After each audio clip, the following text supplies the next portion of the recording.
Shri Venkateswara gold తాకట్టులో ఉన్న మీ బంగారాన్ని విడిపించి కొనబడును.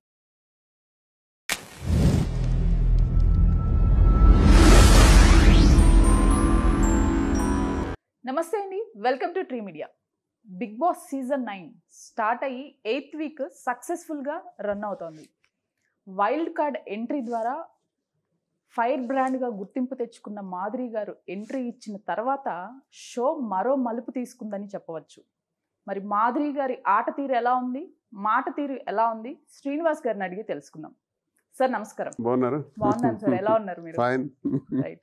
మీకు మాధురి గారికి అసలు బిగ్ బాస్ అనే ఆలోచన వాళ్ళు మిమ్మల్ని అప్రోచ్ అయ్యారా, లేదంటే మాధురి గారికి ఉన్న ఆలోచన, శ్రీనివాస్ గారికి ఉన్న ఆలోచన?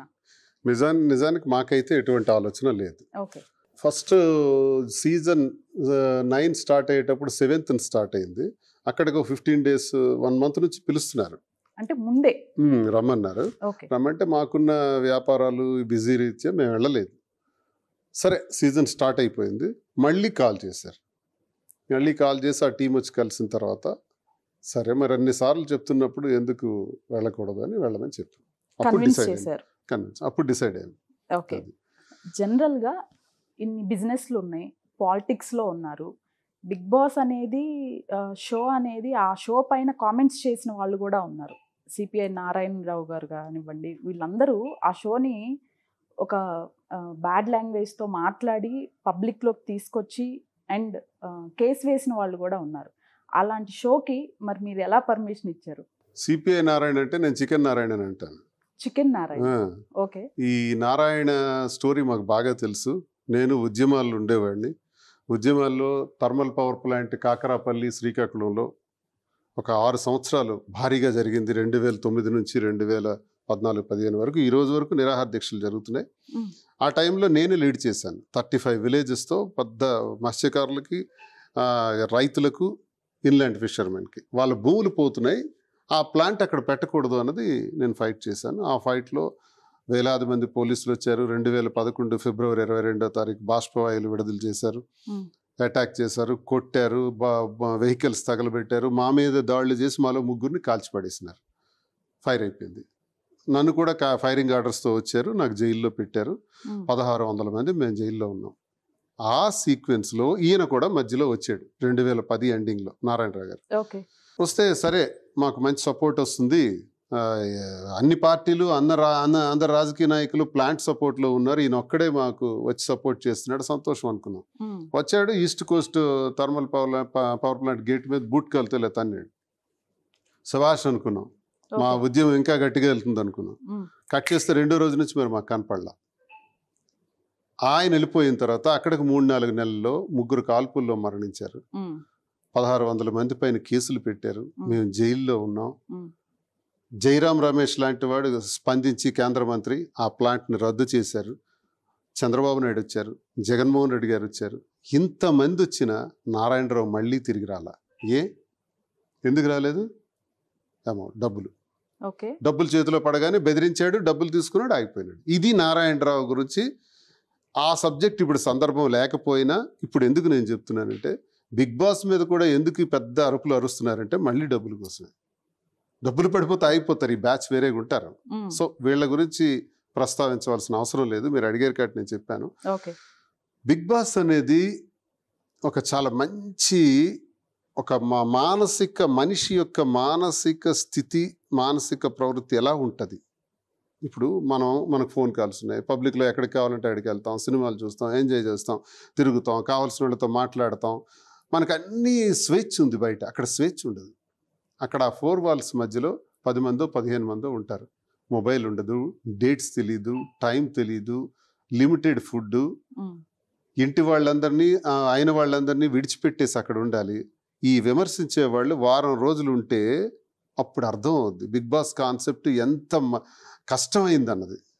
ఇందులో టాస్క్స్ ప్లే చేయాలి, ఫిజికల్గా ఉంటాయి, మెంటల్గా ఉంటాయి. ఇవన్నీ చేస్తూ స్ట్రాటజీతో ఉండాలి. రాత్రి పడుకున్నప్పుడు కూడా స్ట్రాటజీ ఉండాలి, గేమ్ ఆడాలి. అందరూ కలిసే ఉంటారు, ఎవరికి వాళ్ళే ఆడతారు. ఎవరి వ్యూహం వాళ్ళకు ఉంటుంది, ఎవరి ప్లాన్ వాళ్ళకు ఉంటుంది, ఎవరి సక్సెస్ కోసం వాళ్ళు రక్తి కట్టించాల్సి వస్తుంది ఆ గేమ్ని. ఎన్నో మానవుడికి ఉండవలసినటువంటి ఈ కోపం, ఉద్రేకం, ఇవన్నీ కూడా ఎమోషన్స్ అన్నీ కూడా కంట్రోల్ చేసుకుంటూ ఆడాలి. ఇది సామాన్యమైనటువంటి విషయం కాదు. ఒక మంచి ఫిజికల్గా, మెంటల్గా, మానసికంగా ఒక మంచి ట్రీట్మెంట్ ఇది, ఒక రకంగా చెప్పుకోవాలంటే. మనిషి తనకు ఉన్నటువంటి బ్యాడ్ హ్యాబిట్స్ ఏవైతే ఉంటాయో, గట్టిగా కోపం అవటం, లేదా ప్రతిదానికి ఏడ్చేయటం, ఒంటరిగా ఫీల్ అవ్వటం, డిప్రెషన్లోకి వెళ్ళటం, ఇలాంటి వాళ్ళు కానీ అందులో అలవాటు పడితే మళ్ళీ జీవితంలో ఎప్పుడు కూడా ఆ చెడు అలవాట్లు ఏముంటాయి అటు నుంచి బయటపడి బ్రహ్మాండంగా మనిషి తయారవుతాడు. మానసికమైనటువంటి ఒక శక్తి వస్తుంది బిగ్ బాస్ వల్ల నేను అనుకుంటున్నాను. ఎందుకంటే సోషలైజేషన్ అనేది ఒక సబ్జెక్ట్ ఉంటుంది, సామాజికీకరణ. ఒక మనిషి ఒక ఇద్దరు అక్క చెల్లెల్ని సోషలైజేషన్ గురించి, ఒక బిడ్డని అడవిలో పెంచారు, ఒక బిడ్డని సమాజంలో పెంచారు. సమాజంలో పెరిగిన బిడ్డ సామాజికీకరణ పొందింది, సోషలైజేషన్ పొందింది. బట్ అడవిలో పెరిగిన బిడ్డ కాళ్ళతో బొంగురుతుంది, జంతువులా ప్రవర్తించింది. ఏంటి తేడా? ఆ సోషలైజేషన్ అనేది ఆ బిడ్డలో రాలేదు, ఈ బిడ్డలో వచ్చింది. ఇద్దరు అక్క చెల్లెళ్ళే. ఇది జరిగిన హిస్టరీలో ఉన్నటువంటిది. సో దీన్ని మన బట్టి మనకేమర్థం అవుతుంది? మనం ఈ సమాజంలో ఎన్నో సమస్యలను ఎదుర్కొంటూ కొన్ని సక్సెస్ అవుతాం, కొన్ని ఫెయిల్ అవుతాం డ్యూ టు అవర్ బిహేవియర్. మనలో సరైనటువంటి అవగాహన లేక, దేన్ని ఎలా ఎదుర్కోవాలో తెలియక, ఎప్పుడు ఏం మాట్లాడాలో తెలియక చాలా నష్టపోతుంటాం కొన్నిసార్లు. ఒక్కోసారి ఒక మాటే ఒక దేశాన్ని కలుపుతుంది, ఒక మాటే దేశాన్ని మధ్య యుద్ధం క్రియేట్ చేస్తుంది, ఒక మాట. సో దీన్ని బట్టి ప్రతి మనిషికి కూడా కొన్ని అనుభవాలు అవసరం. అనుభవాలకు బిగ్ బాస్ ఒక మంచి వేదిక, అలాగని అందరికీ అవకాశం రాదు, వాళ్ళు ఇచ్చేదే చాలా తక్కువ. ఇక్కడ బిగ్ బాస్ లో మాక్సిమం సెలబ్రిటీ స్టేజ్ వాళ్ళని ఈసారి మాత్రం కామనర్స్ కి ఎక్కువ ఛాన్స్ ఇచ్చారు. బట్ వాళ్ళకు కూడా అగ్ని పరీక్ష అని ఒక 2 months ముందు నుంచే వాళ్ళకి ప్రాక్టీసెస్ అయ్యాయి. కానీ సెలబ్రిటీ స్టేజ్ కన్నా కూడా మీకు రావాల్సిన ఏదైతే ఉందో, మీ ఇద్దరికి సంబంధించి సోషల్ మీడియాలో ముందు నుంచే వైరల్ అవుతున్నాయి వీడియోస్. మీరు వెళ్ళి కూర్చుంటే అక్కడ వ్యూవర్షిప్ వచ్చేస్తుంది, మీకు కావాల్సిన పబ్లిసిటీకి సంబంధించి, బిజినెస్కి సంబంధించి పబ్లిసిటీ వచ్చేసింది. ఆవిడ సోషల్ మీడియా అకౌంట్స్కి కూడా విపరీతమైన ఫాలోయింగ్ ఉంది. అలాంటప్పుడు మాధురి గారు ఎందుకు వెళ్ళారు అసలు బిగ్ బాస్ హౌస్? నిజానికైతే మాకు అవసరం లేదు, మాకున్న బయట ఉన్న పాపులారిటీ చాలు. మా బిజినెస్లకు ప్రజలు తెలంగాణ, ఆంధ్రప్రదేశ్ నుంచి బ్రహ్మాండంగా సపోర్ట్ చేస్తున్నారు. ప్రజలు మా దగ్గరికి ప్రతిరోజు వస్తుంటారు.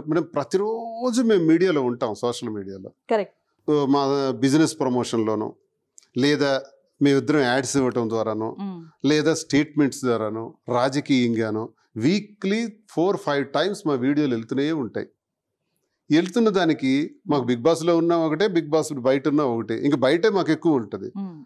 సో ఇది పెద్ద అవసరం లేదే. కానీ వాళ్ళు పిలిచారు, సరే ఎంతో మంది ట్రై చేస్తారు అని అవకాశం మనకు అది వస్తుంది. ఎందుకు వై డోంట్ వి ట్రై? పోనీ మాధురిని కూడా ఒకసారి చూద్దాం ఎలా ఎదుర్కోగలుగుతుందో, ఇండివిజువల్గా తను ఎలా ఫేస్ చేయగలుగుతుందో. తనకి చిన్న చిన్న మైనస్ పాయింట్స్ నేను గుర్తించాను. చాలా మంచి మనిషి, మనసు చాలా మంచిది. ఎవడైనా కష్టాల్లో ఉన్నాడంటే కరిగిపోయి రహస్యంగా వెళ్ళి తీసుకెళ్ళి ఇచ్చేస్తుంది డబ్బులు కూడా. ఆర్థిక సహాయాలు విపరీతంగా చేస్తుంది. ఆకలితో ఉండేవాడికి తనే భోజనం పెడుతుంది వండి. టెక్కల్లో కనీసం రోజుకు 100 మందికైనా తను ఉంటే భోజనాలు అక్కడ వండి పెడుతుంది. ఇక్కడైతే ఒక 25-30 మంది రోజు తనే వండుతుంది. అలా వండి పెట్టడం తనకిష్టం, ఆకలి తీర్చడం ఇష్టం. తను తినాలనుకోదు, అందరికీ తినిపించాలనుకుంటుంది. చాలా మంచి గుణాలు ఉన్నాయి, దయ, దాతృత్వం అన్నీ ఉన్నాయి. కానీ కోపం ఉంది. ఆ కోపం వచ్చేటప్పుడు నేను ఎన్నోసార్లు చెప్తాను, పదం, భాష. ఆ భాష, కోపంలో కూడా మనం తగ్గాలి. కోపంలో ఏమీ ఆలోచించకూడదు, కోపంలో నిర్ణయాలు తీసుకోకూడదు. కోపాన్ని కోపంగానే తొక్కేసి ప్రశాంతంగా ఉన్నప్పుడే మనం ఏదైనా నిర్ణయం తీసుకోవాలా. ప్రశాంతంగా ఉండేటప్పుడే మనం మాట ఆడాలి, కోపంలో మాట్లాడకూడదు. కోపంలో మనలో ఉన్న వేరే భావాలు వచ్చేస్తాయి అనేసి నేను చెప్పాను. కంట్రోల్ అయ్యింది, చాలా కంట్రోల్ అయ్యింది. బిగ్ బాస్లో ఎలా ఉంటుందా అని చూశాను. బిగ్ బాస్లో కూడా 1-2 సందర్భాల్లో అగ్రెసివ్ గా మాట్లాడుకుందాం. సరే, బిగ్ బాస్ గురించి కూడా వద్దాము. మిస్ అవుతున్నారా మాధురి గారిని? అంతే కదా, ఇద్దరం కలిసే కదా ఏదైనా చేస్తాం. బిజినెస్ గానీ ఎవ్రీథింగ్, ప్రతి డెసిషన్ కూడా మీరు ఇద్దరు మాట్లాడుకుని ఎవ్రీ మినిట్ ఆలోచించుకుంటా మాకేంటి, మేము చేసాం ఒక నిర్ణయం, ఆ నిర్ణయంలో తప్పైనటువంటి ఆ నిర్ణయం నుంచి ఎలా బయటపడాలి. ఇప్పుడు సమాజంలో ప్రతి స్త్రీ పురుషుల మధ్య ఉన్న సంబంధాల్లో ప్రతి దగ్గర కూడా తండ్రి కొడుకులు, అన్నదమ్ములు, అక్క చెల్లెళ్ళు, భార్యాభర్తలు, ఎన్ని రకాలుగా ఇబ్బందులు పడుతున్నారు, గొడవలు పడుతున్నారు. అవసరం వస్తే ఇమోషన్స్కి వెళ్ళి చంపేస్తున్నారు. భార్యను చంపేస్తున్న భర్తలు, భర్తలను చంపేస్తున్న భార్యలు, అన్నదమ్ములు చంపేస్తున్న అన్నదమ్ములు, ఇలాంటి తండ్రిని చంపేస్తున్న కొడుకులు. ఈ సమాజంలో ఈ ఉద్రేకాలు ఎక్కువవుతున్నాయి. క్రైమ్ రేట్ బాగా పెరిగిపోతుంది. ఎందుకు? అవగాహన లేక సూసైడ్ చేసుకోవటం, లేదంటే ఆత్మహత్యలు చేసుకోవటం. ఇది కదా సమాజంలో ఎక్కువగా జరుగుతున్నది. దీన్ని ఎలా కంక్లూడ్ చేయాలి? మేము ఒక నిర్ణయం తీసుకున్నాం. తప్పు అయితే ఆ తప్పుని సమాజానికి చెబుదాం. ప్రజలు దేవుళ్ళు. ప్రజలకు మనం ఒక వాస్తవాన్ని చెబితే మనం తప్పు చేసినా సరే వాళ్ళు క్షమిస్తారు. క్షమించే దయాగుణం ప్రజలకు ఉంది. నేను నమ్ముతాను. ప్రజలే దేవుళ్ళు అని నమ్ముతాను. అందుకే ప్రజలకు ఏ విషయమైనా చెప్పాలి అనుకుంటాను నేను. చాలామంది అనుకుంటారు షర్ట్ వేసి కప్పేస్తారు మచ్చలన్నీ. నేను షర్ట్ ఇప్పి చెప్తాను మచ్చలన్నీ. ఇదిగో నేను ఈ తప్పు చేశాను, ఈ తప్పు చేశాను, ఈ తప్పు చేశాను. మీరే క్షమించండి, మీరే నిర్ణయం తీసుకోండి. ప్రజలను అడిగాను, చెప్పాను. 90% అబోవ్ వ్యతిరేకత ఉన్న మాకు 60-70% పాజిటివిటీలోకి వచ్చేసినాం. అన్ని రకాలుగా కూడా ఇప్పుడు మాకు సహకరిస్తున్నారు, మద్దతు ఇస్తున్నారు. ఇప్పుడు మేమేం చేయాలి? అందరిలాగా చంపలేదు, చంపుకోలేదు, ఆత్మహత్యలు చేసుకోలేదు, నిలబడ్డాం.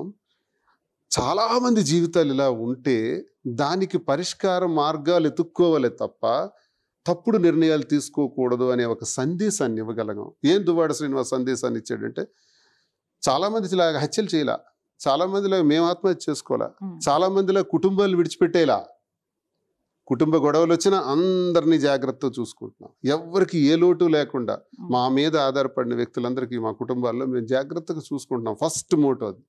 Second, public. రాజకీయాల్లో ఉన్నాం కాబట్టి జనాలను ఎలా చూసుకోవాలి, నప్పించాలి, ఒప్పించాలి, చేసిన తప్పు వాళ్ళకే చెప్పి వాళ్ళ దగ్గర నుంచే మనం మంచితనాన్ని పొందాలి అని మన మంచితనంతో ప్రజల్లో కూడా వెళ్తున్నాం. అంతేకాదు వ్యాపారాలు చేయాలి. వ్యాపార రంగంలోకి వస్తే ఈరోజు ఒక 100 మంది బ్రతుకుతున్నారు మన మధ్య. దీన్ని ఇంకా ఎక్స్టెన్షన్ చేస్తే ఒక 1000 మంది బ్రతుకుతారు. ఉన్న టైం అంతా 10 మందికి ఉపయోగపడేటట్టు ఉండాలనే ఈ కాన్సెప్ట్ మేము ఇవ్వగలుగుతున్నాం. ఏం చెప్తున్నాం అంటే ఇది చెప్తున్నాం. అలాంటి ఎక్కడ అన్యాయం చేయలేదు, నేను రాజకీయంగా ఇంతవరకు అవినీతి చేయలేదు, భూదందాలు చేయలేదు, అక్రమాలు చేయలేదు. ఎవరైనా మా ప్రాంతానికి వెళ్ళి విమర్శకులు ఉంటే ఆ టెక్కలు వెళ్ళి దువ్వాడ శ్రీనివాస్ ఎలాంటి వాడని ఒక 4 రోజులు తిరగండి. తిరిగితే నేను ఎలాంటి వాడినో ప్రజలే చెప్తారు. నేను ఎవరి దగ్గర లంచం తీసుకున్నానా, భూ కబ్జాలు చేశానా, అధికార దుర్వినియోగం చేశానా, వాళ్ళే చెప్తారు. అంత బాగా రాజకీయాన్ని కూడా నడిపాం. సరే, మా జీవితంలో ఒక చిన్న కల్లోలం వచ్చింది, ఒక విపత్తు వచ్చింది. విధి రాతిది, ఎవరు తప్పించలేరు. ధర్మరాజుకు తెలుసు జోదం ఆడకూడదని. రాజు జోదం ఆడరాజు. రాజుకు కొన్ని లక్షణాలు ఉండాలి. సప్త వ్యసనాలు రాజుకు ఉండకూడదు. కానీ రాజుకు జోదమే ఉంటే సర్వనాశనం అవుతాడు. ఈ విషయం ధర్మరాజుకు తెలుసు. కానీ ఎందుకు ఆడాడు? ఆయనతో పాటు 5 అన్నదమ్ముల్ని, రాజ్యాన్ని, ద్రౌపదీదేవిని అందరినీ కోల్పోయి అడవులు పాలయ్యాడు కదా. ఆయనకి తెలియక? మనకు తెలుసునా? తెలుసు ఆయనకి విధి వ్రాత. కృష్ణ పరమాత్ముడు ప్రతి క్షణంలో కూడా ధర్మరాజుని కాపాడాడు, పాండవుల్ని కాపాడాడు. ఎందుకు కృష్ణ పరమాత్ముడు ఇక్కడ సలహా ఇవ్వలేదు? ఎందుకు ధర్మరాజు వెళ్ళి కృష్ణ పరమాత్ముడికి అడగలేదు నేను జోదం ఆడొచ్చా అని? సో భగవంతుడే ఇవన్నీ మన చేయిస్తాడు. మన విధి మనకు జరగక తప్పదు. కాబట్టి మనమెంత? కాబట్టి దీన్ని ఎలా నడుపుకోవాలని ముందుకెళ్తున్నాం మేము. 10 మందికి ఎలా ఉపయోగపడాలన్నది మేము వెళ్తున్నాం. ఇది అసలు బాండింగ్స్ అనేవి ఉండకూడదు అని ఫస్ట్ అసలు మాధురి గారు ఎంటర్ అవ్వగానే చెప్పిన మాట. అదే మాట మీద నామినేషన్స్ అయ్యాయి. అదే స్టాండ్ తీసుకొని లోపలికి వెళ్ళారు. వెళ్ళిన తర్వాత మరి తనుజ గారితో అవుతున్న మూవ్ కానివ్వండి, ఆవిడతో క్లోజ్నెస్ కానివ్వండి, దానిపైన మీరు ఏం చెప్తారు? చూడండి, నేను ముందు రోజే చెప్పాను, ఒక మాట చెప్పాను. బిగ్ బాస్ ఇంతవరకు ఒక లెక్క, ఈ రోజు నుంచి మరో లెక్క అన్నాను. మీరు చూసుంటారు. 8.2% ఉన్న టీఆర్పీ 12 పాయింట్ వరకు వెళ్ళింది. అంటే రైజ్ అయింది. మంచి చెడ, పాజిటివ్ నెగిటివ్ పక్కన పెట్టండి, రైజ్ అయింది. రైజ్ అయిన తర్వాత వెళ్ళంగానే నాగార్జున గారితో తను చెప్పింది, నేను ఒక సమాజంతో యుద్ధం చేసి వచ్చాను. కొంత శాతం నేను గౌరవాన్ని పొందుతున్నాను, మరికొంత శాతం కూడా నేను పొందాలనుకుంటున్నాను. ఏంటి బాండింగ్ సార్? బాండింగ్స్ ఏంటి? తండ్రి కూతుర్లు అంటున్నారు. తండ్రి కోసం కూతురు కప్పును వదులుకుంటుందా? విజేతగా. అలాగే కూతురు కోసం తండ్రి విడిచిపెడతాడా? లేదే. బయట అయితే ఇవి జరుగుతాయి, ఈ హౌస్లో ఇవి జరగవు కదా, వాటిని నేను ఖండిస్తానని చెప్పింది. అదే చేసింది. బంధాలేంటి, బాంధవ్యాలంటే నాన్న ఏంటిది అనేది. సో అక్కడతోటి రవితేజ అంటున్నాను, భరణి గారు తేలిపోయారు. వెళ్ళిపోయారు కరెక్టే. బట్ బా- అదే తెలిపోయారు. మాధురి గారు భరణి తనూజ గారి గారితో మాట ఉంటున్నారు కదా. చెప్తాను. భరణి గారి కోసం మాధురి చెప్పిందే కదా, అందరూ అదే చెప్పారు. బట్ హీఈస్ గుడ్ ప్లేయర్, చాలా చక్కగా ఆడుతున్నారు. ఆయన గేమ్ ఆయన ఆడితే ఆయనకి మించినోడు లేడు. ఉమ్. చిన్న బాంధవ్యాల్లో పాపం ఏదో సెంటిమెంట్ మీద అలా చేశారేమో. అయితే మాధురి గారు మరి అలాగే చేశారు కదా అని మీరు అనొచ్చు. ఉమ్. అది బాండింగ్ కాదు. బాండింగ్ అయితే మరి ఇదే తనూజ ఎందుకు నామినేషన్ వేసింది? నాగార్జున గారు 3 ఆప్షన్స్ ఇచ్చారు. నామినేషన్ వేస్తావా, లేదు కోటేసుకుని ఇన్విజిబుల్ టైప్లో తిరుగుతావా, బాత్రూమ్ క్లీన్ చేయిస్తావా, లేదా బయట అంతా ఎక్స్టర్నల్ క్లీన్ చేయిస్తావా అని అంటే డైరెక్ట్గా నామినేషన్ అన్నది. Then what about bonds? మరి రిలేషన్ ఏమైనట్టు? అలా జరగలేదే. అలా ఇద్దరు కూతుర్లు కూడా భరణి గారి మీద పడలేదే. భరణి గారు ఇద్దరు కూతుర్లకు సహకరించారే తప్ప, ఆయన ఆట ఆడడం కూడా పక్కన పెట్టేసి సహకరించారే తప్ప, అక్కడ బాంధవ్యాలు రిలేషన్స్ జరుగుతున్నాయి. మాధురికి అవి లేవు అనడానికి ఇది ఉదాహరణ. ఎవరికైనా నేను ఖచ్చితంగా చెప్తున్నాను. మాధురికే నిజంగా బాండింగ్ ఉంటే ఆ రోజు నామినేషన్ పడదు. 4 days బాత్రూమ్ క్లీనింగ్, లేకపోతే బయట క్లీనింగ్, దట్స్ ఆల్. అంతే కదా, ఉంటారు కదా. కానీ నామినేషన్ ఎందుకు వేయించుకున్నారు? నామినేషన్ పడితే నామినేషన్కి నేను సిద్ధం, కానీ బాంధవ్యానికి మాత్రం నేను సిద్ధం కాను అని మాధురి కుండ బద్దలు కొట్టినట్టు చెప్పారు. కళ్యాణ్తో మాట్లాడిన తీరు కానివ్వండి, కూర్చోమంటే ఆవిడ మాట్లాడిన తీరు కానివ్వండి, అక్కడి నుంచి ఆ వీక్ అంతా ఆ మాట తీరుతోనే ఆ గేమ్తోనే అలానే కంటిన్యూ అయ్యారు. బట్ ఈ వీక్ లాస్ట్ వీక్ చూసుకుంటే మీరు ఆ వీక్లోనే నామినేషన్స్లో ఉండాలి మాధురి గారు. అనూహ్యంగా ఎవ్వరు కూడా మాధురి గారిని నామినేట్ చేయలేదు. అబ్జర్వ్ చేశారా ఫస్ట్ వీక్? అవును. ఎందువల్ల అయి ఉంటుందంటారు? వాళ్ళ గేమ్ స్ట్రాటజీ దీనికి కూడా చెప్పాలండి సమాధానం. కళ్యాణ్ వ్యవహారం అనేది కూడా ఒక ఆడపిచ్చేవాడు, అమ్మాయిల పిచ్చోడు అనేది ఒక టాక్ వచ్చింది. అది అక్కడే కాదు, బయట కూడా వచ్చింది. దాన్ని 35 రోజులు మాధురి చూశారు బిగ్ బాస్లో. చూసి హౌస్లోకి వెళ్ళారు. వెళ్ళిన తర్వాత ఏంటి నీ బిహేవియర్ అన్నది ఒకటి ఆల్రెడీ ఇన్బిల్ట్ కోపం ఉంది ఆమెకి. బాంధవ్యాలకు చెక్ పెట్టాలనే ఉద్దేశంతో ఇది కూడా ఫైర్ అయ్యారు. అయితే అక్కడ నేను కూడా ఒకటి చెప్తా, ఫైర్ అవ్వచ్చు, ఆ తీరు బాగోలేదన్నది నాకు అనిపిస్తుంది. నాగార్జున గారు అదే చెప్పారు. నీ ప్లేస్లో నేను అదే చెప్తాను. నిద్రపోవటానికి ఇబ్బంది కలిగిస్తున్న రీతుతో నువ్వు చేసిన డిస్కషన్లో కూడా నా అభిప్రాయం కూడా అదే. నేను అక్కడ ఉన్నా అదే చేస్తాను. కానీ అడిగే తీరులో తప్పుందమ్మా అని అన్నారు. ఆ అడిగే తీరు నువ్వు మార్చుకుంటే నువ్వు ఎక్కడో ఉంటావు, నేను పట్టుకునేవాడు లేదని ఆశీర్వదించారు. అంటే ఇక్కడ ఏంటంటే నేను దాన్ని అంగీకరిస్తున్నాను. తీరు కొంచెం ఇంకా మారాలి. నేను అదే చెప్తున్నాను కదా, ఇక్కడైతే కోపం అగ్రెసివ్గా చెప్తుంటుంది. అలా కాదు, ఇలా చెప్పు అని అంటాను అందరితో. నా దగ్గరే జాగ్రత్తగా ఉంటుంది, భయపడుతూ ఉంటుంది, రెస్పెక్ట్గా ఉంటుంది, ప్రేమతో ఉంటుంది. మిగతా వాళ్ళందరి దగ్గర అలాగే బిహేవ్ చేస్తుంది. నేను అదే చెప్తాను, అందరి దగ్గర కూడా మాట జాగ్రత్తగా ఆడాలి అని చెప్తాను. సో దీనివల్ల ఒక ఎక్స్పీరియన్స్ తనకు వస్తుంది. ఆ ఎక్స్పీరియన్స్ ద్వారా తప్పకుండా నేర్చుకుంటుంది. ఇప్పుడు మీరు అడిగే మాట ఏదది ఎందుకు రాలేదన్నది నాకు ఆశ్చర్యమే. ఎందుకు రాలేదన్నది ఫస్ట్ వీక్ వచ్చేస్తాం అనుకున్నాను. ఆవిడ అందరిపైన అర్జున్ తీరుకో లేకపోతే ఆవిడ మాట్లాడిన విధానానికో ఆవిడ నామినేషన్స్ లో ఉంటుంది ఫస్ట్ వీకే అని ఎక్స్పెక్ట్ చేశారు అందరూ. కానీ ఎవ్వరు కూడా నామినేషన్ చిన్న పాయింట్ కూడా కామెంట్ కూడా తీసుకురాలేదు. కామెంట్ కూడా చేయలేదు. ముందు వెళ్ళంగానే అందరూ మొఖాలు తుడుచుకున్నారు, నీళ్లు తాగారు. అమ్మో పవర్ బాక్స్ వచ్చారు, చాలా పవర్ అంట, చాలా ఇమోషనల్ అంట, అది ఇది అని వాళ్ళు ఒక రకమైన టెన్షన్ క్రియేట్ చేసింది తన హౌస్లోకి వెళ్ళేటప్పటికి. ఎందుకు వాళ్ళు అంత ఇది తను చూడగానే భయపడటమా, లేకపోతే ఆందోళన పడటమా, లేకపోతే ఈవిడతో ఎలా ఆడటమా అన్నది కూడా కొంచెం స్టార్ట్ అయింది. ఆవిడ అలాగే ఆడటం మొదలు పెట్టారు. ఇప్పుడు హౌస్లో బాంధవ్యాలు లేవు, అయినా ఈ రీతు ఇంకా కొనసాగిస్తుంది. నాగార్జున గారి దగ్గర వేరే హౌస్లో వేరే రూమ్లో కూర్చొని మాట్లాడేటప్పుడు కూడా వాళ్ళ విషయాలు అంటే క్లారిటీగా ప్రజలందరికీ అర్థమైనాయి. ఇప్పటికీ ఎందుకు నువ్వు ఆడొచ్చు కదా, గేమ్ ఆడొచ్చు కదా, ఎందుకలా? పవన్ అనే కుర్రాడు చెప్తున్నాడు కదా నాకు ప్రేమ లేదు అని, ఊరికే అని చెప్పాడు కదా, అది అందరూ విన్నాం కదా, నువ్వెందుకు నటిస్తున్నావు? ఇంకా నీకు తెలుసు కదా విషయం. ఇవి మరి కోపం రావా? ఆ కోపంతోనే ఒక బిడ్డలాగా నా కూతురైతే నేను ఇలాగే చెప్తాను, నాకు కోపం వస్తుంది, రీతు ప్రవర్తన బాగోలేదు, బిహేవియర్ మార్చుకోవాలని నా కూతురికైనా కొట్టి మరీ చెప్తాను అన్నటువంటి కోపంతోనే అలా మాట్లాడారు తప్ప అది కోపం కాదు, ప్రేమే. ప్రేమతోనే చెప్పింది. ప్రేమే లేకపోతే ఎందుకు చెప్తుంది రీతు మీద? అంటే రీతు కూడా బాగుండాలి, బాగా ఆడాలి, గెలవాలనే కదా. పవన్ కళ్యాణ్ కూడా బాగా ఆడాలి, గెలవాలనే కదా. పవన్ కళ్యాణ్ చక్కగా ఆడుతాడు. మా గ్రూప్లో ఉన్నావు, బయటికి పోయినావు, ఆ డబ్బులు తీసుకెళ్ళి ఇటు ఇటు సర్దేవు. ఆ పవన్ కళ్యాణ్కి ఇచ్చేయాల్సింది కదా మొత్తం, అతడైనా గెలిచి ఉండేవాడు కదా. అదేనే చేసావా? అది చేయలే. ఎందుకు ఇలా నాటకాలు ఆడతావు? మన ఒక తల్లి ఎలా కోపం అవుతుందో అలా కోపం అయ్యారు అంతే. మాధురి గారు 35 days ముందే గేమ్ చూశారు. ఈ టైంలోనే రీతు గారి పైన సోషల్ మీడియాలో వేరే వేరే ఆవిడ పర్సనల్ ప్రాబ్లమ్స్ కూడా బయటకు వచ్చాయి. వేరే సంథింగ్ వేరే ఎఫ్ఐఆర్స్ కానివ్వండి, కొన్ని మీడియా ఛానల్స్ లో కూడా టెలికాస్ట్ అయ్యి ఆవిడ అవి కూడా చూసారు కదా. చూసి అంతా తెలుసుకొనే రీతు ప్రవర్తన ఇది కూడా మైండ్ లో పెట్టుకొని ఆవిడ అక్కడ గేమ్ ఆడుతున్నారు అనుకుంటున్నారు. అంతే. ఇప్పుడు మీరు మనం అనుకుంటున్నా ఇలా లోపల కూర్చున్నటువంటి ఒకరోజు సోఫాలో ఇమాన్యుయల్, ఆ పక్కన సాయి శ్రీనివాస్ కూర్చున్నాడు. అప్పుడే మాధురి ఇలా వెళ్తున్నారు. అప్పుడు ఇమాన్యుయల్ అంటున్నాడు, ఏంటి మేడం అందరి మీద కోపం అయిపోతున్నారు, ఏంటిది నాకేం అర్థం కావట్లేదు అని ఇమాన్యుయల్ అన్నాడు. అంటే శ్రీనివాస్ చెప్తున్నాడు, అప్పుడు చిన్నపిల్లడైనా చెప్తున్నాడు, అన్నా ఆవిడ ముందు నుంచి బయట చూసుకొని వచ్చారు, బయట అంతా చూసిన తర్వాత ఆవిడకి ఒక ఇంప్రెషన్ వచ్చింది, ఆ ఇంప్రెషన్ మీద ఎవరి మీద ఎలా రియాక్ట్ అవ్వాలో అవుతున్నారు, అంతే తప్ప ఆవిడేం కోపం కాదు. మా అమ్మ కూడా ఇలాగే మాట్లాడతారు, కోపంగానే మాట్లాడతారు.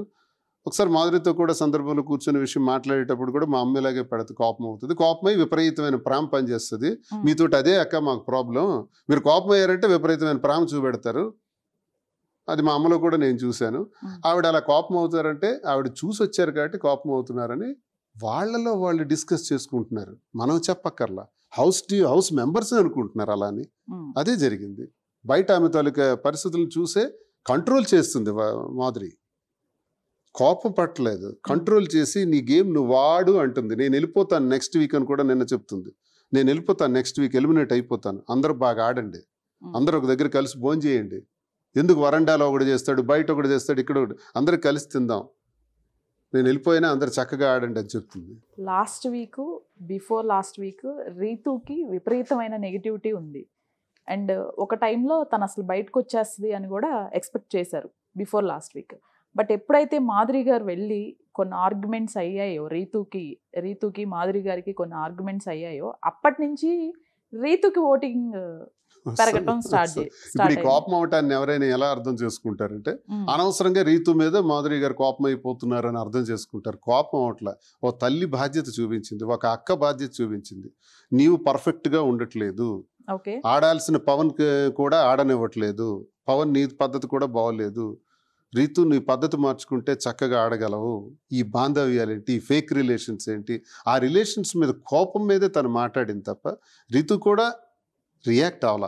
రీతు కూడా నా అక్క అయితే ఎలా చెప్తారో మా అమ్మ అయితే ఎలా చెప్తారో అన్నట్టుగానే ఆర్గ్యూ చేసింది తప్ప, అమ్మాయి కూడా చిన్న అమ్మాయి కాబట్టి కొంచెం మాధురి అగ్రెసివ్గా కనబడ్డారు కాబట్టి ఆటోమేటిక్గా ఓటింగ్ రాని, ఇప్పుడు రీతుకి రాని, సక్సెస్ అవని, మేము బయటకు వచ్చేసినా పర్వాలేదు, మాకేం అంత అవసరం లేదు, మేము ఇప్పుడు 1 week ఉంటామా 1 day ఉంటామా మాకు ఆ పనే లేదు, ఈ రోజు పంపించేసిన we are ready. But Ritu success అవ్వాలి, పవన్ సక్సెస్ అవ్వాలి, కళ్యాణ్ సక్సెస్ అవ్వాలి, అలాగే బాంధవ్యాలు పెట్టుకొని దెబ్బతినేస్తున్నటువంటి దివ్య కానీ తనుజ కానీ సక్సెస్ అవ్వాలి, భరణి గారు సక్సెస్ అవ్వాలి, మంచి ఆటగాడు ఆయన, మిగతా వాళ్ళ మీద డిస్కషన్ లేదు, సుమన్ మీద లేదు, నిన్నగా అసలు నిఖిల్ ఆటనే సరిగ్గా లేదు, అసలు నిఖిల్ కంటెంటే లేదు, ఎవరు పట్టించుకోవట్లేదు, గౌరవ్ది కూడా కంటెంట్ లేదు, ఎవరు పట్టించుకోవట్లేదు. ఈరోజు అనుకోకుండా రాము వేశాడు అనుకోండి.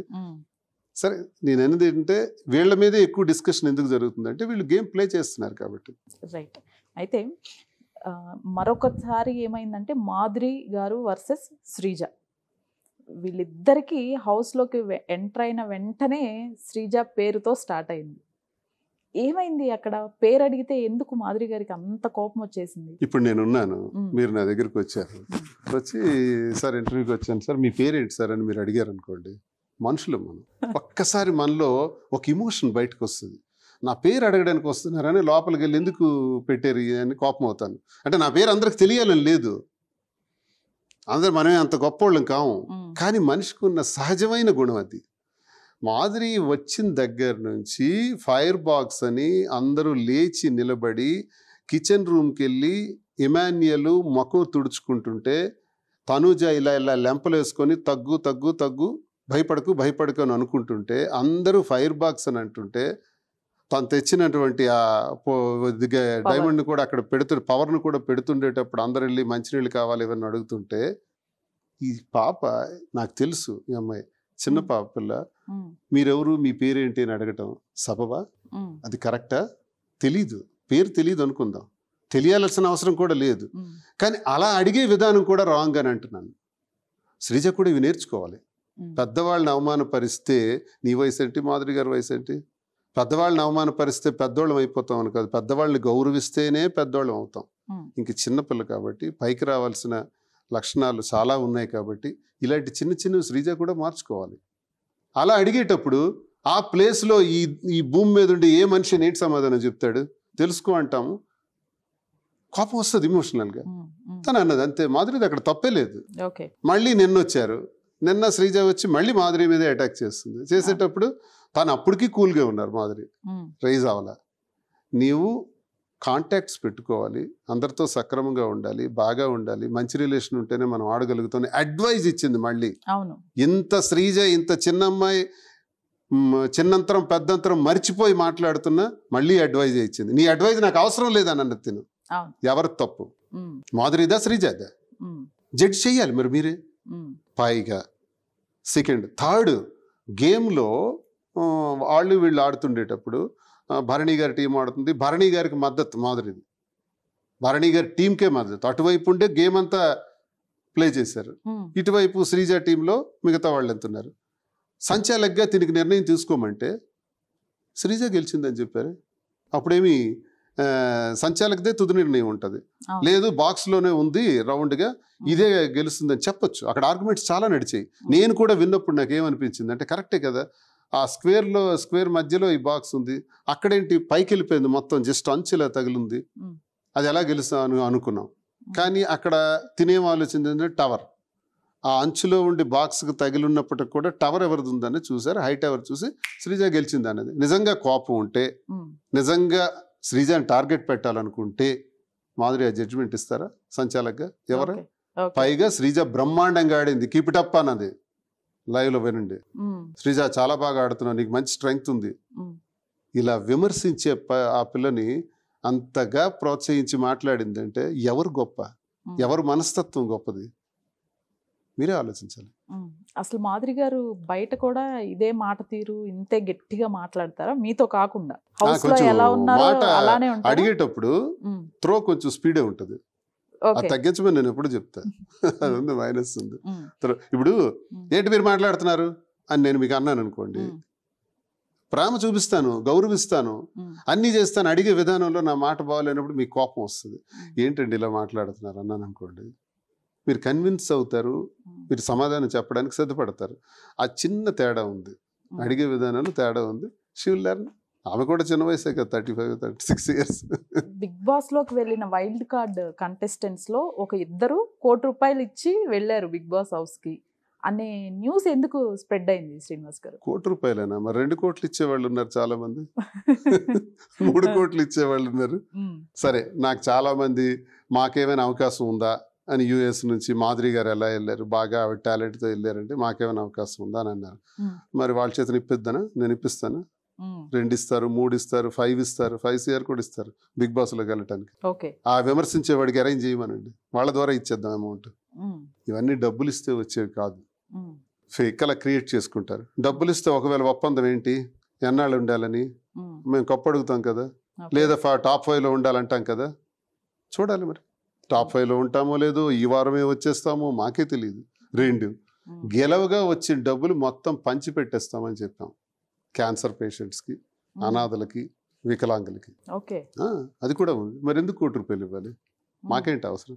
₹1 ఇచ్చి వచ్చిన రెమ్యూనరేషన్ ఏది ఉంటుందో తిరిగి డొనేట్ చేస్తామంటున్నాం కదా. ఆవిడకి చక్కగా బయట మంచి బిజినెస్ ఉంది, ఆవిడ మంత్లీ మాకెందుకు ఆల్రెడీ ఎంత ఎర్న్ చేయగలుగుతారో ఒక ఐడియా ఉంది. మాకు బ్రాంచ్కి మినిమం 25 crores టర్న్ ఓవర్ ఉంటుంది.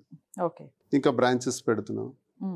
ఇందులో గుడ్ విల్ సంపాదించుకొని, ఇందులో ప్రేమాభిమానాలు పొంది వ్యాపారం చేసుకొని హాయిగా బ్రతకాలి తప్ప బిగ్ బాస్లో ₹1 ఇస్తే ఇదిగో ఇలాంటి విమర్శలే వస్తాయి, లేనిపోని మాటలే వస్తాయి తప్ప మాకు వచ్చే లాభం ఏంటంటే. అసలు ఒక రెమ్యునరేషన్ అనేది, ఒక ఫిగర్ అవుట్ అనేది మనం మాట్లాడుకోవచ్చా మాధురి గారిది? వద్దులేండి, అది కంపెనీ అగ్రిమెంట్స్ లో చెప్పకూడదని ఉంటాయి కదా. అంటే ఆవిడ బయట సంపాదిస్తున్న దానికి కంపారిజనే లేదు. అది మాకు గట్టిగా బజార్కి వెళ్తే అలాగా ఒక 2-3 రోజులు ఖర్చు పెట్టేస్తాం. అది పెద్ద పని ఏం కాదు. దాని గురించి మేము ఆలోచించలేదు, అందుకే మేము అంటున్నాం పేదవాళ్ళకి పంచేద్దాం. కానీ ఎంత లేదనుకున్నా బిగ్ బాస్ గేమ్ ఇప్పుడు బయట ఉన్న వాళ్ళ చేతుల్లో కూడా తిరుగుతుంది. బయట అనాలిసిస్ చేసి వీడియోస్ ఎవ్రీడే పెడుతున్న వాళ్ళ చేతుల్లో కూడా ఉంటుంది. వాళ్ళ చేతుల్లో కూడా బిగ్ బాస్ గేమ్ ఆడుతోంది అనేది వాస్తవమా కాదా అంటారా? అంటే ఈ అనలిస్టులు ఆదిరెడ్డి కానివ్వండి, లేకపోతే ఇంకొంతమంది ఈ బిగ్ బాస్ అనాలిసిస్ చేసే వాళ్ళ చేతుల్లో కూడా గేమ్ ఉంటుంది అనే మాట వాస్తవమా కాదా? నేను అబ్జర్వ్ చేస్తుంది ఏంటంటే పబ్లిక్ ఓటింగ్, ఓకే, అనలిస్ట్స్ తాలూకా ఒపీనియన్, అలాగే జియో హాట్స్టార్ లో వచ్చిన పోలింగ్, అలాగే వీళ్ళు ఇచ్చిన జియో హాట్స్టార్ వాళ్ళు ఇచ్చిన నెంబర్కి వచ్చినటువంటి ఓటింగ్, ఇవన్నీ అనాలిసిస్ చేసి ఒక ఫిగర్ ఒక కంక్లూజన్కి వచ్చి ఆ కంక్లూజన్లో హౌస్లో ఎవరి కంటెంట్ ఎక్కువ ఉంది, ఎవరికి ఉంచితే మంచిది, ఎవరికి బయటికి పంపించిస్తే మంచిది, ఈ ఓట్ బేస్ని ఆలోచించి చిన్న డిస్క్రిషన్స్ బిగ్ బాస్ టీం కూడా ఉంది.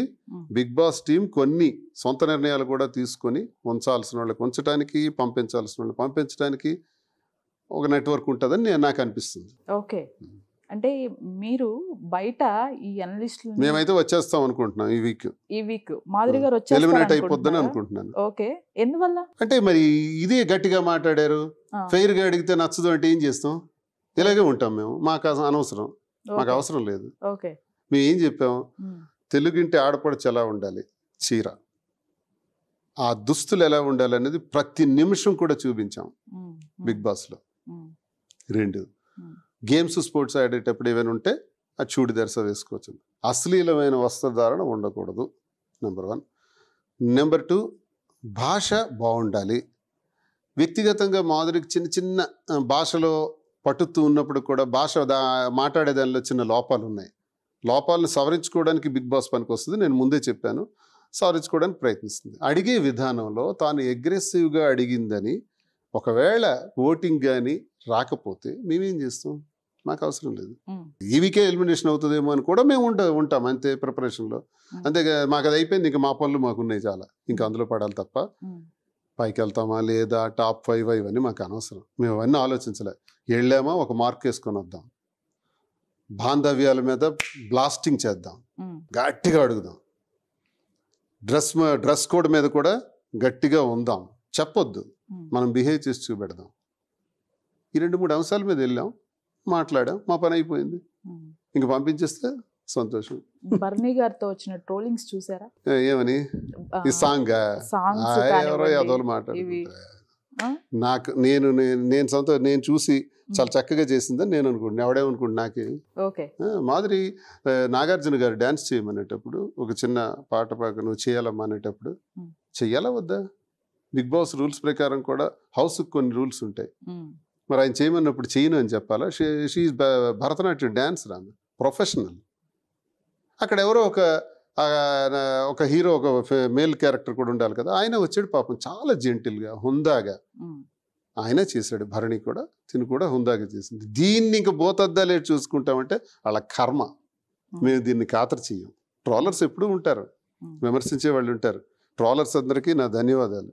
మీ వల్లే, మీరు విమర్శించడం వల్లే శ్రీకాకుళం నుంచి రాష్ట్రం నుంచి 2 రాష్ట్రాలకి పరిచయమై ఈ స్థాయికి వచ్చాను. మీ ఆశీస్సులు ఎప్పుడు ఉండాలని నేను కోరుకుంటున్నాను. ట్రోలర్స్కి అన్హెల్దీ బాండ్ అని ఒక స్టేట్మెంట్ ఇవ్వటం అనేది ఎంతవరకు కరెక్ట్ అంటారు? 100% రైట్. అన్హెల్దీ బాండ్స్ ఎందుకు బాండ్స్ పెట్టుకున్నారు?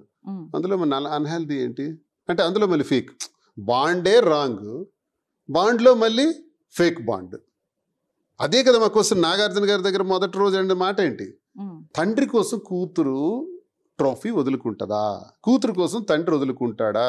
It may be bond but it is fake bond అని ఆ రోజు అన్నాం.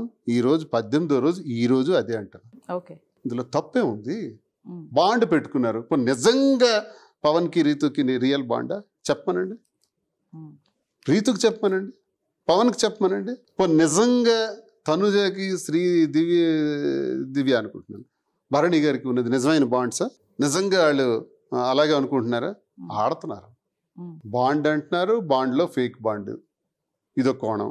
అందరూ ఆడుతున్నారు. తనుజ కూడా విపరీతంగా నటిస్తున్నారు.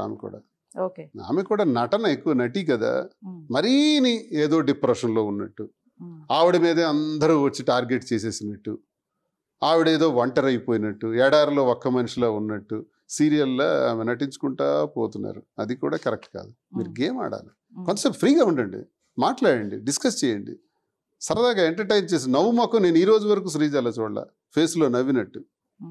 అన్ని భావాలు ఉండాలి మనిషికి, కోపం ఉండాలి, ఉద్రేకం ఉండాలి, ఆవేశం ఉండాలి, నవ్వు ఉండాలి, అన్నీ ఉండాలి. అది లేదే, నవ్వు నేను చూడలే ఈ రోజు వరకు అమ్మాయిలు. ఎలా మరి అది కూడా నటిస్తున్నారని నాకు అనిపిస్తుంది. ఇదంతా చూస్తున్నారు, మాధురి గారు కాకుండా టాప్ 5 లో ఎవరుంటారు అనుకుంటున్నారు మీ గెస్ ప్రకారం? ఇప్పుడు వైల్డ్ ఎంట్రీస్ తర్వాత మళ్ళీ భరణి గారు వెళ్ళటం, ఇదంతా తర్వాత కొంత గేమ్ క్లమ్జీ అయింది. ఇప్పుడు ఆల్రెడీ 14 మెంబర్స్ ఉన్నారు. ఈ 14 కూడా మరొక 4-5 వీక్స్ అయినప్పటికీ లాస్ట్ టాప్ 5 అంటే 7, ఇప్పుడు ఉన్నది మహా అయితే 7 వీక్సే ఉంది.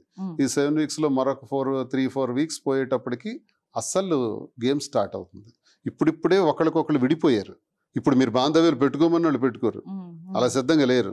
ఇంకెవడాట ఆడటానికి సిద్ధపడిపోయారు, ఎందుకంటే 8th వీక్ వచ్చేసింది కాబట్టి. అది మీ ఎమాన్యుయల్ కూడా అంటున్నాడు, ఇంతవరకు మన స్నేహాలు బంధాలు బాంధవ్యాలు అయిపోయి ఇంక నేను ఎవరితో కూడా ఉండను, నా ఆట నేను ఆడతాను, ఇక్కడ ఎవ్వరూ కరెక్ట్ కాదు, అందరూ ప్రమాదస్తులే, అందరికీ ఎవడ గేమ్ ఆడుకుంది, ఎవడ ప్లాన్ ఆడుకుంది, నేను నాది ఆడుకోకపోతే నాకు అవదు అని ఓపెన్ అయిపోయాడు ఎమాన్యుయల్. నువ్వు ఎమాన్యుయల్ కదా, అందరూ ఓపెన్ అయిపోతున్నారు, నాది నేను ఆడాలి, ఇక్కడ ఉన్న వాళ్ళందరూ కరెక్ట్ కాదని అందరూ అనుకుంటున్నారు. అంటే ఎవరి ప్లాన్ వాళ్ళకు ఉందన్నదే కదా అర్థం. సో దీనికి వచ్చేటప్పటికి కామెడీని చూసి, ఇమాన్యుయల్ కామెడీని చూసి జనం మద్దతు పలుకుతారా? సుమన్ ఎక్స్ప్రెషన్స్కి నచ్చుతున్నారు చాలామంది. ఆయన మాట తీరు తక్కువ ఆడతాడు, ఎక్స్ప్రెషన్స్ బాగుంటున్నాయి, దానికి చూసి కామెడీగా తీసుకొని సపోర్ట్ చేస్తారా?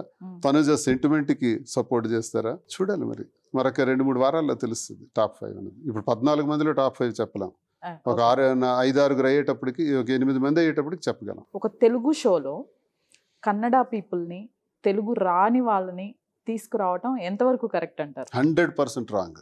100%. సినిమాల్లో కూడా ఎక్కడెక్కడో తెచ్చి పెడతారు. మన తెలుగు కన్నా అందమైన వాళ్ళు ఎవరు? తెలుగు భాషలో ఉండే నేటివిటీ వాళ్ళకి వస్తుందా ఈ జన్మకి? వాళ్ళు ఎవరు? వాళ్ళకి మనకి సంబంధం ఏంటి? ఈరోజు స్టేట్ ఫీలింగ్తో తనుజకి కన్నడ నుంచి కూడా ఓటింగ్ వస్తుంది. తెలుగులో మనం వేసేస్తున్నాం ఓట్లు, సీరియల్ ఎఫెక్ట్తో. నిఖిల్ కానీ లేకపోతే ఈఎంఐ కానీ ఇంకోళ్ళకి వచ్చే వాళ్ళకి తెలుగువాడు చాలా మంచివాడు. ఎలాంటి వాడు అంటే పరమత సహనం, అందరికీ సహించటం, అందరూ ఒకటే. ఈ రాష్ట్రానికి వచ్చి మార్వాడి వాళ్ళు వ్యాపారం పెట్టుకున్నా మనం నెత్తి మీద పెట్టుకుంటాం, తమిళియన్స్ వచ్చినా వ్యాపారాల్లో సహకరిస్తాం, కన్నడ వాళ్ళు వచ్చినా సహకరిస్తాం, ఎవరు వచ్చినా సహకరిస్తాం. ఆంధ్రుడి తాలూకా గొప్పతనం అది. ఈరోజు ఆమె పోటీ చేస్తే ఎక్కువ ఓటింగ్ ఆంధ్రులే వేస్తున్నారు, కానీ యాడెడ్ స్ట్రెంగ్త్ కర్ణాటక నుంచి కూడా పడుతుంది. కానీ మన తెలుగు వాళ్ళు ఇలా ఆడే వాళ్ళకి పడుతుందా? ఒక్కోటి ఇతర రాష్ట్రాల నుంచి పడదే. పాపం తెలుగు ఓటింగ్ మీద ఇప్పుడు శ్రీజ ఉంది, దివ్య ఉన్నారు, సుమన్ ఉన్నాడు, ఇమాన్యుయల్ ఉన్నారు. వీళ్ళు ఏమవ్వాలి? తెలుగు వాళ్ళు లేరా? కరువు అయిపోయారా? ఈ భాష రాని వాళ్ళని ఎందుకు పెడుతున్నారు? ఎందుకు భాషకు ద్రోహం చేస్తున్నాం? ఇది రాంగ్. సినిమాల్లో కూడా వాళ్ళని హీరోయిన్లుగా తెచ్చిపెట్టడం. మన తెలుగు వాళ్ళకన్నా అందమైన వాళ్ళు ఎవరండి? వీళ్ళని వాడకుండా ఎవరెవరిని, ఇట్స్ రాంగ్. నేను ఇష్టపడదాను. తెలుగు రాకపోవటం ఒక ఎత్తు అయితే హౌస్ కి తీసుకొచ్చిన తర్వాత తెలుగు నేర్చుకోండి, మనకు అంత అవసరం? అంత అవసరం ఏముంది? మంచి భాష మాట్లాడినవాడిని. ఇప్పుడు నేను ఒకటి అంటాను, బిగ్ బాస్ లో ఎందుకు మేధావుల్ని పెట్టకూడదు? ఒక 3-4 మేధావుల్ని. ఒక సైంటిస్ట్గా మంచి పేరు ప్రఖ్యాతులు సాధించిన ఒక ఆయన్ని, ఒక మంది వేదాలు మహాభారత రామాయణాలు అన్నీ తెలిసినటువంటి ఒక అతన్ని, అలాగే ఇమాన్యుయల్ పెట్టారు క్రిస్టియన్ మతపరంగా కూడా, ఒక ముస్లింని, ఇలాగ 10 మందిని సమాజంలో ఉండే అన్ని విషయాల్లో కూడా అవగాహన ఉండేవాళ్ళని ఒక 5గురిని పెట్టండి. వాళ్ళ కొంత నాలెడ్జ్. ఎంతసేపు కొట్టుకోవడం తిట్టుకోవడం టాస్క్లేనా? ఏమి ఒక ఖురాన్ గురించి చెప్తే నాకు వినాలని ఉంది, అందులో ఒక ముస్లిం వచ్చి ప్రభు గురించి చెప్తే కూడా నాకు వినాలని ఉంది. ఆ 10 మందికి కూడా నువ్వు చెప్పు. లేదు, వేదాల గురించి మాట్లాడే ఒక వ్యక్తిని పెడితే కూడా వినాలని ఉంది. సైన్స్ గురించి మాట్లాడే ఒక మేధావి గురించి కూడా చెప్తే, ఒక రిటైర్డ్ ఐఏఎస్ ఎవరైనా పెట్టండి, లేదా ఇంట్రెస్టెడ్ ఐఏఎస్ ఎవరైనా, ఒక మిలిటరీ మ్యాన్ పెట్టారు కళ్యాణ్ని, సూపర్. ఒక్క నిమిషమైనా యుద్ధం గురించి కానీ, మిలిటరీలో ఉండే కష్టాల గురించి కానీ, వాళ్ళ త్యాగాల గురించి కానీ ఆయనతో మాట్లాడించారా? మాట్లాడించరు. మీరు ఎందుకు ఎంతసేపు ఆయనతో ఆట? ఏమంటే పిచ్చోడు ఇవి మాటలే పడిపోతున్నాడు తప్ప, మిలిటరీ నుంచి వచ్చి ఏం ఖ్యాతి సంపాదిస్తున్నాం? సో కొంత మార్చితే బాగుంటుంది అన్నది నా అభిప్రాయం. ఎంతసేపు దాని మీద ఉన్న అపోహలు ఎందుకు వస్తున్నాయంటే, ఎంతసేపు బిగ్ బాస్కు నేను పొగిడాను, ఇది ఒక తెలుగే కాదు, ఓవరాల్ ఇండియా అండ్ అదర్ ఎక్కడ బిగ్ బాస్ ఏ దేశంలో నడిచినా ఏ రాష్ట్రంలో నడిచినా నా అభిప్రాయం అది. అందులో ఒక రైతును కూడా పెట్టొచ్చు. వ్యవసాయం గురించి చెప్పమనండి 10 మందిలో కూర్చొని. వ్యవసాయం ఎలా చేయాలో ఒక రైతుకు మాట్లాడి చెప్పించమనండి. ఆయన పార్టిసిపేట్ చేస్తాడు కొన్ని రోజులు. వ్యవసాయ విలువలు, ఆహార విలువలు అన్ని చెబుతాడు. ఒక ఎడ్యుకేషనలిస్ట్ని పెట్టండి, చదువుల గురించి చెప్తాడు. అలాగే ఒక రొమాంటిక్స్ ఉండేవాళ్ళు 2 లవర్స్ని పెట్టండి. తప్పు లేదంట, నేను తప్పని అనట్లేదు. పెట్టి అన్ని రంగాల వారిని కూడా అందులో పెడితే అదొక విజ్ఞాన కేంద్రంలా మారుతుంది. కానీ అది ఏది లేకుండా కొన్నింటికే పరిమితం అయిపోయి కామెడీలు, డబుల్ మీనింగ్ డైలాగ్స్, ఆ టాస్కుల్లో కూడా ఈ అర్థం మొన్న ఏం చేశారు, నిఖిల్, గౌరవ్, ఇమాన్యుల్ ఇలాంటి వాళ్ళు ఉండగా లేడీస్ ఆడగలరా? లేడీస్కి ఆ శక్తి ఉంటుందా? లాస్ట్కి ఇమాన్యుల్కి తనూజకి పడ్డది క్యాప్ తీసుకునే దానిలో. ఇమాన్యుల్తో తనూజ ఫైట్ చేయగలదా? ఏంటి ఎటుపోతున్నాం? ఇది నేను ముందు రోజే చెప్పాను. మగవాళ్ళకి శరీర దారుఢ్యం ఉంటుంది, మహిళకి స్త్రీకి మానసిక శక్తి ఉంటుంది. మెంటల్గా ఆడవలసినటువంటి గేమ్లు ఏమైనా మానసికంగా ఉంటే బ్రహ్మాండంగా ఆడగలరు లేడీస్. మరి ఫిజికల్ టాస్క్స్ లేడీస్కి పెడితే లేడీస్కి మధ్యలో పెడితే అర్థం ఉంది. నిఖిల్కి వ్యతిరేకంగా పెడితే ఏం ఆడతారు వీళ్ళు? నిఖిల్కి వ్యతిరేకంగా తనుజ ఆడగలరా? నిఖిల్కి వ్యతిరేకంగా దివ్య ఆడగలరా? రాంగ్. ఐ డోంట్ లైక్ ఇది. నేను అన్నిదాన్ని వేరే అర్థం తీస్తున్నారు. ఆడవాళ్ళకి మగవాళ్ళకి పెడితే దువ్వాడు ఒప్పుకోడు, నాకు అన్నమ్మ కానీ నేను ఎక్కడ అలా అనలేదు. నేను క్లారిటీగా మీ దగ్గర చెప్తున్నాను. శరీర దారుఢ్యం వల్ల లేడీస్ గెలవాల్సిన వాళ్ళు కూడా ఓడిపోతున్నారు. నిజంగా తనుజ గెలుస్తుంది క్యాప్ విషయంలో. ఇమాన్యుల్తో ఎలా పోటీ పడి గెలుస్తుంది? ఇది నాకు సమాధానం కావాలంటున్నాను నేను. ఇలాంటివి కొన్ని కరెక్ట్ కాదని కదా నేను నా అభిప్రాయం. ఈ 2 వీక్స్కి సంబంధించి మాధురి గారు టాస్క్లు కానివ్వండి, ఆడిన గేమ్స్ కానీ చూసుకుంటే గేమ్స్ ఎలా ఆడింది అనుకుంటున్నారు? ఇప్పటి వరకు మనం మాట తీరు మాత్రమే ప్రస్తావించుకున్నాం. ఆడిన తీరు ఫిజికల్ గేమ్స్ అయితే తను ఆడలేదు కూడా. ఓకే, ఆడదు కూడా. ఎందువల్ల? పక్కన నిల్చుంటుంది, చూసారు కదా. ఫిజికల్ గేమ్ వస్తే సైడ్ అయిపోద్ది. అలా ఇదే ఇలాంటి పోటీలు అయితే ఏం ఆడతారు చెప్పండి? అక్కడ ఎదురుగా స్ట్రాంగ్ పర్సన్స్, గౌరవ్ లాంటి వాళ్ళు, ఇలాంటి వాళ్ళు, నిఖిల్ లాంటి వాళ్ళు, లేదా ధరణి లాంటి వాళ్ళు, లేకపోతే ఇమాన్యుల్ లాంటి వాళ్ళు, లేకపోతే పవన్ లాంటి వాళ్ళు వచ్చి అవతల ఆడుతుంటే లేడీస్ ఏం చేతులకు వాళ్ళు ఎరగొట్టుకుంటారు తప్ప ఏం ఆడతారు? అది రాంగ్. అది ఆ కాన్సెప్టే రాంగ్. కాబట్టి లాస్ట్ వీక్ జరిగిన గేమ్ అంతా కూడా యాక్టివ్గా పార్టిసిపేట్ చేశారు. బిఫోర్ లాస్ట్ వీక్లో కూడా అది జస్ట్ ఆయేషా కొంత ప్రాబ్లం వల్ల జస్ట్ ఒక 1 minute అది స్కిప్ అయినట్లుంది నాకు తెలిసి. ఆ గేమ్ లో కూడా ఆవిడ బాగానే పార్టిసిపేట్ చేశారు. మాధురియా అలాంటి గేమ్స్ అని ఆడతారు. అసలు మాధురి బయట ఉండి అమ్మాయికి లోపలికి పంపించవలసింది. ఇంకా బ్రహ్మాండ గ్యారంటీ. అమ్మాయి కూడా utmost super 1 second find out చేసేసింది. ఆయేషా కూడా పాపం ఫాస్ట్గా వెళ్ళింది. ఆమెకి మరి కళ్ళజోడు లేదు, కనపడలేదు, కీ మీద కాన్సన్ట్రేషన్ మిస్ అయింది. పాపం గెలవాల్సింది, కెప్టెన్ అయిపోవాల్సింది ఆ టైంలో వాళ్ళు. అందుకే అంటే మాధురి ఎలా ఎక్స్పెక్ట్ చేసిందంటే అమ్మాయి చాలా ఫాస్ట్, తెలివిగా ఆడుతుంది, బాగుంటుంది, నాకన్నా తెలివైన అమ్మాయి ఆయేషానే ఉంచుతానని తను అనుకుంది. కానీ ఆయేషాకి కళ్ళు ఎఫెక్ట్ ఉందని తను ఊహించలేదు. అదే ఉంటది అనుకుంటే మాధురి బయట ఉంటే తనకు పంపించాడు. మళ్ళీ రీఎంట్రీ ఇచ్చారు. ఆల్రెడీ ఎలిమినేట్ అయిన వాళ్ళు భరణి గారు కానివ్వండి, శ్రీజ కానివ్వండి, వీళ్ళిద్దరిలో ఎవరుంటే హౌస్ లో బాగుంటది అని అనుకుంటున్నారు మీరు?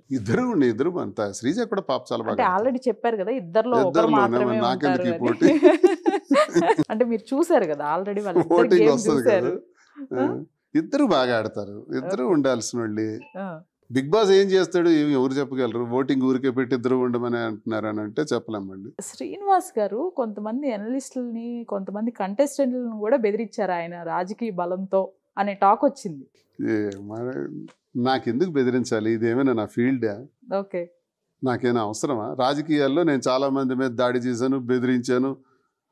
ఎర్రన్నాయుడు అని చూడలేదు, నీ సంగతి చూస్తానుండి అన్నాను. అచ్చెన్నాయుడుతో ఇప్పుడే డైరెక్ట్గా అటాక్ చేస్తాను, మా సొంత పార్టీలో తప్పులు చేసిన ధర్మాన ప్రసాద్ కృష్ణదాస్ మీద అటాక్ చేస్తాను. ఎందుకంటే నా ఫీల్డ్ అది, నా గ్రౌండ్ అది. బిగ్ బాస్తో నాకేం పని ఉందని, ఈ కంటెస్టెంట్లతో నాకేం పని ఉంది? మాకేం పని ఉంది? వాళ్ళు వెళ్ళి రేపు వచ్చేసేవాళ్ళం, మాకేం పని ఉంది? అందరూ మంచివాళ్ళే, అందరూ మన పిల్లలే.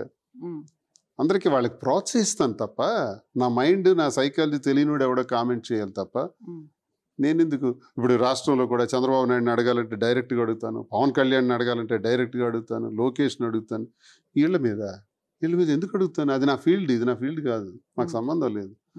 ఈ పసిపిల్లల మీద చిన్నపిల్లల మీద నేను దాడులు చేస్తాను, అడుగుతాను, బిగ్ బాస్ హౌస్ పేల్ చేస్తాను, మేము ఎందుకు వచ్చామేంటి, మాకేంటి అవసరం? అది ఎవడెవడో తమ్నెయిల్స్ పెడతాడు. నేను ఎక్కడ అన్నాను అలా అని? అది చెప్పాలి కదా. ఇదిగో మీరు ఇలా అన్నారు, ఇదిగో వీడియో చూడండి అని. తమ్నెయిల్స్ లో వస్తుంది అది. క్లిప్పింగ్ నిజం కాదు. నేను క్లిప్పింగ్ అనేటట్టు కూడా చూపించాలి వాళ్ళు. తమ్నెయిల్ ఎందుకు పెట్టాలి? నా వాయిసే పెట్టొచ్చు కదా, నేను అన్నట్టుగానే చూపించవచ్చు కదా. అది లేదు కాబట్టి తమ్నెయిల్ పెట్టి అట్రాక్ట్ చేస్తారు. ఇప్పుడు ఎలా ఉందంటే దువ్వాడ శ్రీనివాస్ మాధురి గురించి మాట్లాడితే వ్యూవర్షిప్ వస్తుంది కాబట్టి ప్రతి ఒక్కడు తిట్టుకోనో పొగుడుకోనో మాట్లాడుతూనే ఉంటారు. అది జరుగుతుంటుంది, అని పట్టించుకోండి. ఫైనల్ గా మాధురి గారికి ఒక నియోజకవర్గం నుంచి ఓటింగ్ గట్టిగా పడుతుంది, చేపిస్తున్నారు. ఎవరి సోర్సెస్ వాళ్ళకు ఉంటాయి. నియోజకవర్గం ఇంకా కర్మ శ్రీకాకుళం ఉత్తరాంధ్ర నుంచి కూడా గట్టిగా పడతాయి, ఆంధ్ర నుంచి పడతాయి, తెలంగాణ నుంచి పడతాయి. మరి ఇప్పుడు తనుజ వాళ్ళ సొంతూరు కర్ణాటక నుంచి వేయించుకుంటుంది కదా, మరి అది నేరమా? వేయించుకుంటుంది. కానీ శ్రీనివాస్ గారికి ఉన్న ఈ రాజకీయ కోణం ఏదైతే ఉందో దీని వల్ల కూడా ఆవిడ ఆట తీరుకి సంబంధం లేకుండా కూడా ఓటింగ్ వేస్తారు. చెప్పాను కదా, నాకు పొలిటికల్ ప్లస్ ఇప్పుడు అందులో ఉండే ఆడే గేమ్కి వెళ్ళే వాళ్ళందరూ కూడా ఎంటర్టైన్మెంట్ ఫీల్డ్కి సంబంధించిన వాళ్ళు, మేము ఒక్కడేమో పొలిటికల్ ఫీల్డ్కి సంబంధించిన వాళ్ళు. సో ఎంటర్టైన్మెంట్ ఫీల్డ్లో ఉండే వాళ్ళకి ఎవరికి పొలిటికల్ వింగ్స్ పట్టించుకో, మాకే పట్టించుకుంటాయి. ఎందుకంటే మేము పొలిటికల్గా ఉన్నాం కాబట్టి. కొన్ని పార్టీలు మాకు సహకరిస్తాయి, కొన్ని పార్టీలు మమ్మల్ని ఓడించాలని చూస్తాయి. అన్నీ జరుగుతాయి, ప్లస్ ఉంటుంది మైనస్ ఉంటుంది. వాళ్ళకి తలకాయ నొప్పి ఉండదు మిగతా వాళ్ళకి. వాళ్ళకి కేవలం ఎంటర్టైన్మెంట్ ఫీల్డ్ వాళ్ళే ఓట్లు వేస్తారు. మా ఓటర్స్ వేరు, ఇప్పుడు కొత్తగా యాడ్ అవుతారు. మీరు ఇప్పుడు ఓటింగ్లో చూస్తే కొన్ని కొత్త ప్రాంతాల నుంచి వచ్చేవాళ్ళు, పొలిటికల్ వింగ్స్ నుంచి ఓట్లు వచ్చేవాళ్ళు కూడా, ఎప్పుడు బిగ్ బాస్ చూడని వాళ్ళు కూడా ఇప్పుడు ఓటేస్తారు. ఎందుకంటే మేము ఉన్నాం కాబట్టి. సోషల్ మీడియాలో జరుగుతున్న ట్రోల్స్ని, ఆ స్ట్రెస్ని ఎలా తీసుకుంటారు అసలు శ్రీనివాస్ గారు? అసలు మీరు చూస్తారా ట్రోలింగ్స్ కానీ? రోజు చూస్తాను. ఓకే, నవ్వుకుంటా. ఇప్పుడు నేనేంటో నాకు తెలుసు, నేనేం చేస్తున్నానో నాకు తెలుసు, నేను ఎలాంటి వాడినో నాకు తెలుసు. ఎదుటోడు విమర్శిస్తుంటాడు. ఏనుగు వెళ్ళిపోతుంటే కుక్కలు అరుస్తూనే ఉంటాయి. ఏనుగుకి ఒక వెంట్రకేం రాలుతుందా? అది అలాగే వెళ్తుంటుంది. సో ఇంతే మనిషి జీవితంలో ఇలాంటి విమర్శలు ఎప్పుడు ఉంటాయి. విమర్శలు ఎవరికి లేవు? దేవుడు లేడు అని చెప్పేవాళ్లే 30% ఉన్నారు. సైన్సే ఈ భూమిని ఉంది, దేవుడు లేడు అనేవాళ్ళు. మహాత్మా గాంధీని విమర్శించడం ఒక స్టైల్ అయిపోయింది, అందరికీ మధ్య విమర్శిస్తున్నారు. మహాత్ముడిలో ఉన్న కోణాన్ని మనం ఏం చూసాం? స్వతంత్ర సముపార్జన కోసం, దేశాన్ని స్వాతంత్ర్యం తీసుకురావడం కోసం ఆయన అహింసా సిద్ధాంతం ద్వారా ఆయన చేసిన పోరు ఈరోజు మర్చి విమర్శిస్తున్నాం. సో ఈ విమర్శకుల శాతం ఎప్పుడూ ఉంటుంది. ఆ విమర్శకులకి అందుకే నేను ధన్యవాదాలు తెలియజేశాను. వాళ్ళ వల్లే మాకు మేము ఇంకా పైకి మెట్లు ఎదగడానికి వెళ్ళటానికి ఒక మంచి స్నేహితుడి కన్నా ఒక మంచి విమర్శకుడు గొప్పవాడు. మంచి స్నేహితుడు మనకి మంచిగానే చెప్తాడు, పాజిటివ్గానే చెప్తాడు. మనలో ఉన్న నెగిటివ్ కోణాలని చెప్పడు, ఇష్టపడడు. ఎందుకు మనసు బాధ పెట్టాలనుకుంటాడు. విమర్శించి నేను అతనికి బాధ పెట్టిన వాడిని అవుతాను అనుకుంటాడు. మంచివాడే, మంచి స్నేహితుడు. కానీ విమర్శకుడు భయపడ్డాడు. విమర్శించి క్లియర్గా చెప్తాడు, ఇది నీలో లోపం అని. అప్పుడు మనకి ఎవరు కావాలి? మనకి పక్కన ఉండి స్నేహితుడిగా ఉండి మనలో ఉన్న లోపాన్ని చెప్పలేని వాడి కన్నా దూరం ఉండి మనకు విమర్శించేవాడే మన దేవుడు. అదే తీసుకుందాం, విమర్శనే తీసుకుందాం. ఇది అబ్రహాం లింకన్ కూడా ఇచ్చేశారు.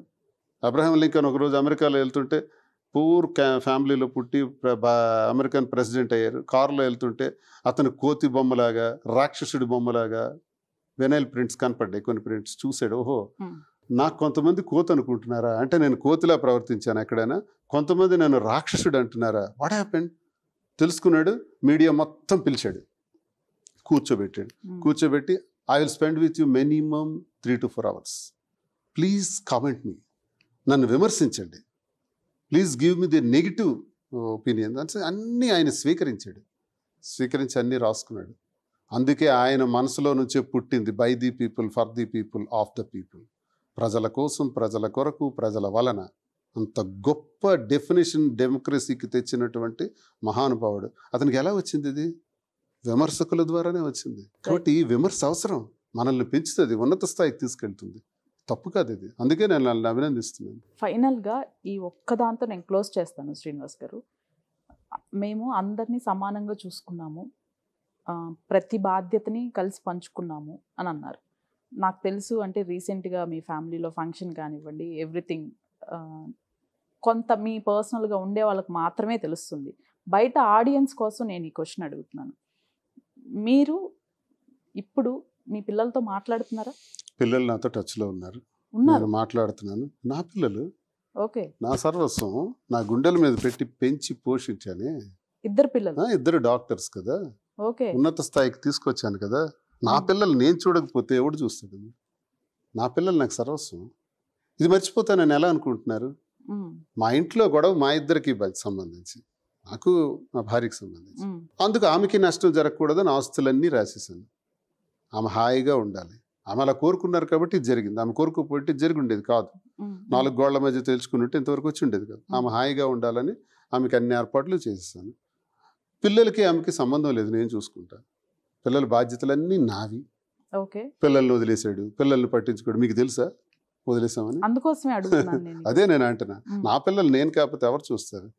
నేను బ్రతికున్నంత వరకు మా ప్రతి నిమిషం కూడా అదే మా నిర్ణయం. మాధురికి పిల్లలు ఉన్నారు, నాకు పిల్లలు ఉన్నారు. వాళ్ళు నష్టపోకూడదు, మాకన్నా అగ్రభాగా నళ్ళు ఉండాలి అని మేము తీసుకున్న ఫస్ట్ డెసిషన్. తర్వాతే పబ్లిక్, తర్వాతే వ్యాపారాలు, ఇవన్నీ.